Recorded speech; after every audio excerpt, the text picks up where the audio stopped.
So we did a CIS scan. We did a scan for CIS level 1. We have another demo. We're going to compare that to the CIS level 2, right? So if we want to hop back to the terminal, we can do that.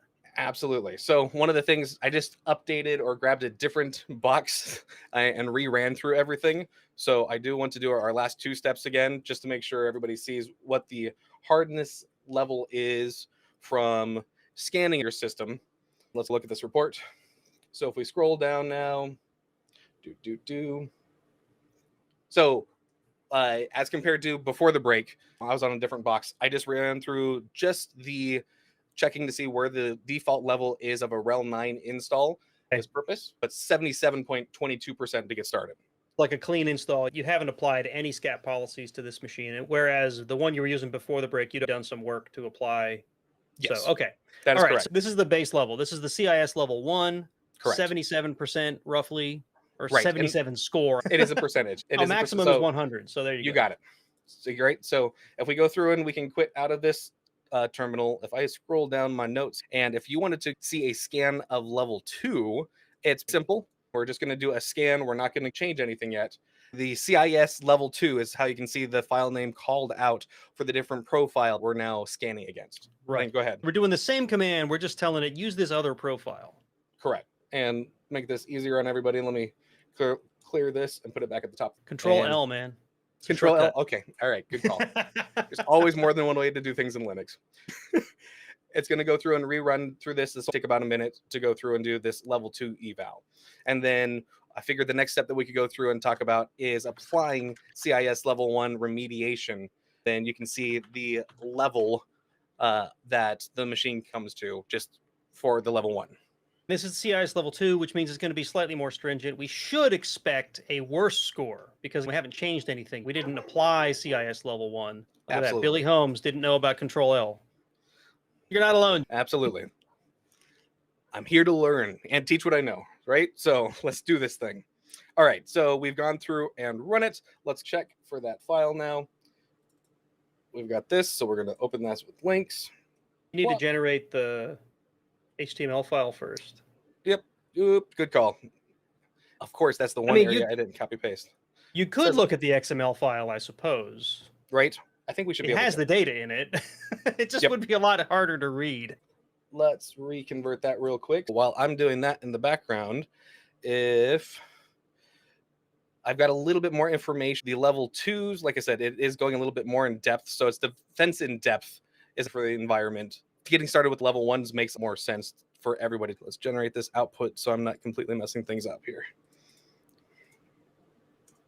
So the output is going to be OpenSCAP 2.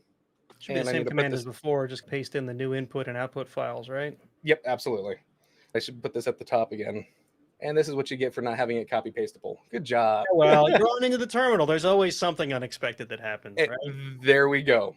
So report file number 2. Report file number 2. Come on.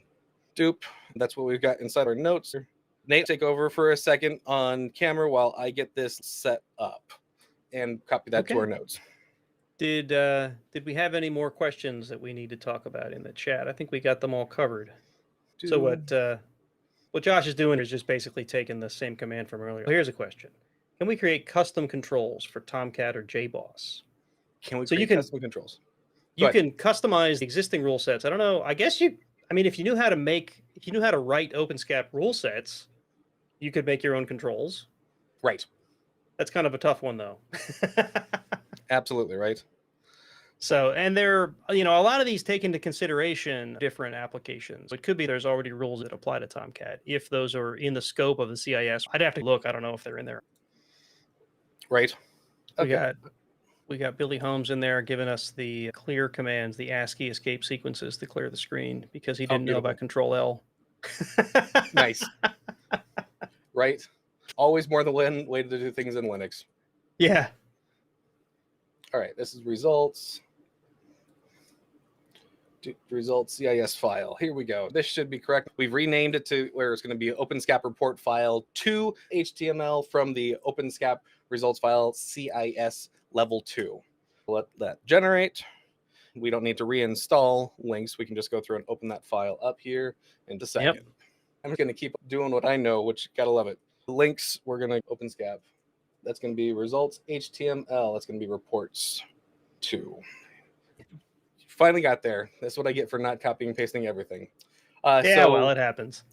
So the level 2 CIS out of the box is going to be 67.32% out of 100. We've got lots of different things we can go through and harden it to your organization to where this should not be a one size fits all. You need to talk about risk for your environment. So one of the things that Nate and I were talking about before was maybe you're in an environment that you need to have your USB blocked. If you're inside of let's say a gas station, the end terminal system that you go through and pay cash to be able to go pump gas, it's got USBs in the back that's available for somebody to walk up and plug in a USB. You should probably be blocking it there versus if you're a bank behind a teller system in a window, maybe that's not so much of a threat. That's going to differ per environment why you would go through and turn those on or off, right? And there's a tool in RHEL called USB Guard that'll help you do that. I haven't used it myself. Maybe I should brush up on that because it sounds like a pretty useful tool. I know, like in the old days, they used to fill USB ports with epoxy to keep people from doing that. Remember that? Oh, it hurts. I remember they had locking ones too, where you could put a device inside and lock it to where it wasn't permanently destructive, and then you could put in a special key to pull it back out. Right? That's probably better than filling it with epoxy. It's a little bit less damage, that's for sure. Great solution, but a little permanent. Absolutely, right? So if we want to go through and step back now into remediating that CIS level 1, we can go through and do that if we're ready.